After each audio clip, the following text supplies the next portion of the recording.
जय श्री राम, जय हनुमान। ओम नमः शिवाय। संक्षिप्त शिव पुराण का आज तीसरा एपिसोड है, तो शुरू करते हैं।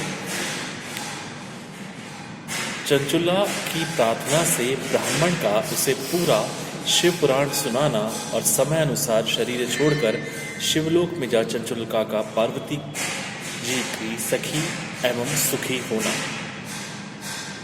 ब्राह्मण बोले, नारी, सौभाग्य की बात है कि भगवान शंकर की कृपा से शिव पुराण की इस वैराग्य युक्त कथा को सुनकर तुम्हें समय पर छेद हो गया है।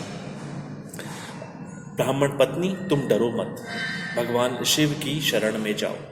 शिव की कृपा से सारा पाप तत्काल नष्ट हो जाता है।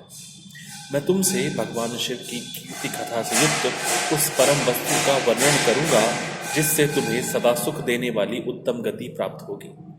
शिव की उत्तम कथा सुनने से ही तुम्हारी बुद्धि इस तरह पश्चाताप से युक्त एवं शुद्ध हो गई है, साथ ही तुम्हारे मन में विषयों के प्रति वैराग्य हो गया है।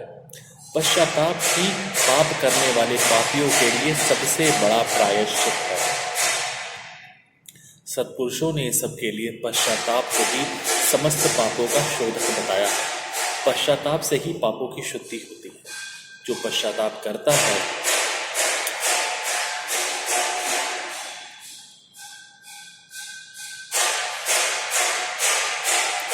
क्योंकि सत्पुरुषों ने समस्त पापों की शुद्धि के लिए जैसे प्रायश्चित का उपदेश किया है, वह सब पश्चाताप से संपन्न हो जाता है।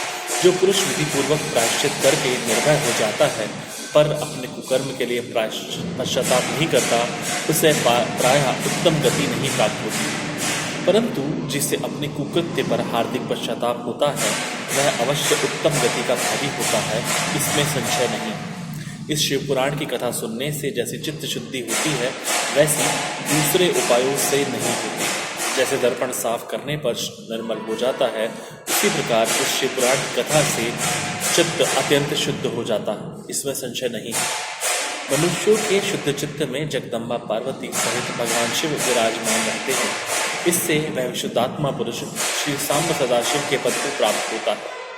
इस उत्तम कथा का श्रवण समस्त मनुष्यों के लिए कल्याण का बीज है। अतः यथोचित शास्त्रोक्त मार्ग से इसकी आराधना अथवा सेवा करनी चाहिए।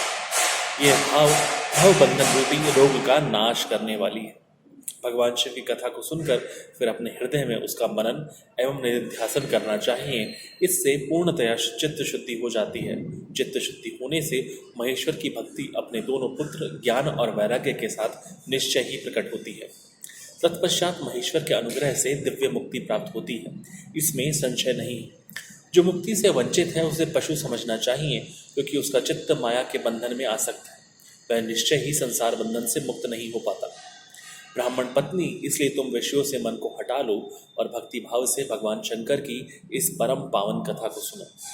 परमात्मा शंकर की इस कथा को सुनने से तुम्हारे चित्त की शुद्धि होगी और इससे तुम्हें मोक्ष की प्राप्ति हो जाएगी। जो निर्मल चित्त से भगवान शिव के चरणार विंदों का चिंतन करता है, उसकी एक ही जन्म में मुक्ति हो जाती है। यह मैं तुमसे सत्य सत्य कहता हूँ। सूत जी कहते हैं, शौनक, इतना कहकर वे श्रेष्ठ शिव भक्त ब्राह्मण चुप हो गए। उनका हृदय करुणा से आर्द्र हो गया था। वे शुद्ध चित्त महात्मा भगवान शिव के ध्यान में मग्न हो गए। तदंतर बिंदु की पत्नी चंचुला मन ही मन प्रसन्न हो उठी। ब्राह्मण का उक्त उपदेश सुनकर उसके नेत्रों में आनंद के आंसू छलक आए थे। मैं ब्राह्मण पत्नी चंचुला हर्ष भरे हृदय से उन श्रेष्ठ ब्राह्मण के दोनों चरणों में गिर पड़ी और हाथ जोड़कर बोली, मैं कृतार्थ हो गई। तत्पश्चात उठकर वैराग्य युक्त उत्तम बुद्धि वाली वह स्त्री, जो अपने पापों के कारण आतंकित थी, उन महान शिव भक्त ब्राह्मण से हाथ जोड़कर गदगद वाणी में बोली। चंचुला ने कहा, ब्राह्मण, शिव भक्तों में श्रेष्ठ स्वामिन आप धन्य हैं, परमार्थदर्शी हैं और सदा परोपकार में लगे रहते हैं।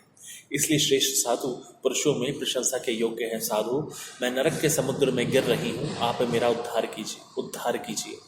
पौराणिक अर्थ तत्व से संपन्न जिस सुंदर शिव पुराण की कथा को सुनकर मेरे मन में संपूर्ण विषयों से वैराग्य उत्पन्न हो गया, उसी इस शिव पुराण को सुनने के लिए इस समय मेरे मन में बड़ी श्रद्धा हो रही है। सूत जी कहते हैं, ऐसा कहकर हाथ जोड़ उनका अनुग्रह पाकर चंचुला उस शिव पुराण की कथा को सुनने की इच्छा मन में लिए उन ब्राह्मण देवता की सेवा में तत्पर हुआ रहने लगी। तदंतर शिव भक्तों में श्रेष्ठ और शुद्ध बुद्धि वाले उन ब्राह्मण देव ने उसी स्थान पर उस स्त्री को शिव पुराण की उत्तम कथा सुनाई। इस प्रकार उस गोकर्ण नामक महाक्षेत्र में उन्हीं श्रेष्ठ ब्राह्मण से उसने शिव पुराण की परम उत्तम कथा सुनी, जो भक्ति, ज्ञान और वैराग्य को बढ़ाने वाली तथा मुक्ति देने वाली है। उस परम उत्तम कथा को सुनकर वह ब्राह्मण पत्नी अत्यंत कृतार्थ हो गई। उसका चित्त शीघ्र ही शुद्ध हो गया। फिर भगवान शिव के अनुग्रह से उसके हृदय में शिव के सगुण रूप का चिंतन होने लगा। इस प्रकार उसने भगवान शिव में लगी रहने वाली उत्तम बुद्धि पाकर शिव के सच्चिदानंदमय स्वरूप का बारंबार चिंतन आरंभ किया। तत्पश्चात समय के पूरा होने पर भक्ति, ज्ञान और वैराग्य से युक्त हुई चंचुला ने अपने शरीर को बिना किसी कष्ट के त्याग दिया। इतने में ही त्रिपुरशत्रु भगवान शिव का भेजा हुआ एक दिव्य विमान द्रुत गति से वहां पहुंचा, जो उनके अपने गणों से संयुक्त और भांति भांति के शोभा साधनों से संपन्न था। चंचुला उस विमान पर आरूढ़ हुई और भगवान शिव के श्रेष्ठ पार्षदों ने उसे तत्काल शिवपुरी में पहुंचा दिया। उसके सारे मल धुल गए थे। वह दिव्य रूप धारिणी दिव्यांगना हो गई। उसके दिव्य अवयव उसकी शोभा बढ़ाते थे। मस्तक पर अर्धचंद्र का मुकुट धारण किए वह गौरांगी देवी शोभाशाली दिव्य आभूषणों से विभूषित थी। शिवपुरी में पहुंचकर उसने सनातन देवता त्रिनेत्रधारी महादेव जी को देखा। सभी मुख्य देवता उनकी सेवा में खड़े थे। गणेश, भृंगी, नंदीश्वर तथा वीरभद्रेश्वर आदि उनकी सेवा में उत्तम भक्ति भाव से उपस्थित थे। उनकी अंग कांति करोड़ों सूर्यों के समान प्रकाशित हो रही थी। कंठ में नील चिन्ह शोभा पाता था। 5 मुख और प्रत्येक मुख में 3 नेत्र थे। मस्तक पर अर्धचंद्राकार मुकुट शोभा देता था। उन्होंने अपने वामांग भाग में गौरी देवी को बिठा रखा था, जो विद्युत पुंज के समान प्रकाशित थी। गौरीपति महादेव जी की कांति कपूर के समान गौर थी। उनका सारा शरीर श्वेत भस्म से भासित था। शरीर पर श्वेत वस्त्र शोभा पा रहे थे। इस प्रकार परम उज्ज्वल भगवान शंकर का दर्शन करके वह ब्राह्मण पत्नी चंचुला बहुत प्रसन्न हुई। अत्यंत प्रीतिपूर्वक उसने बड़ी उतावली के साथ भगवान को बारंबार प्रणाम किया। फिर हाथ जोड़कर वह बड़े प्रेम, आनंद और संतोष से युक्त हो विनीत भाव से खड़ी हो गई। उसके नेत्रों से आनंदाश्रुओं की अविरल धारा बहने लगी तथा संपूर्ण शरीर में रोमांच हो गया।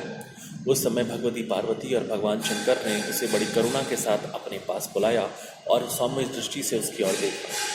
पार्वती जी ने तो दिव्य रूप धारिणी बिंदुक प्रिया चंचुला को प्रेम पूर्वक अपनी सखी बना लिया।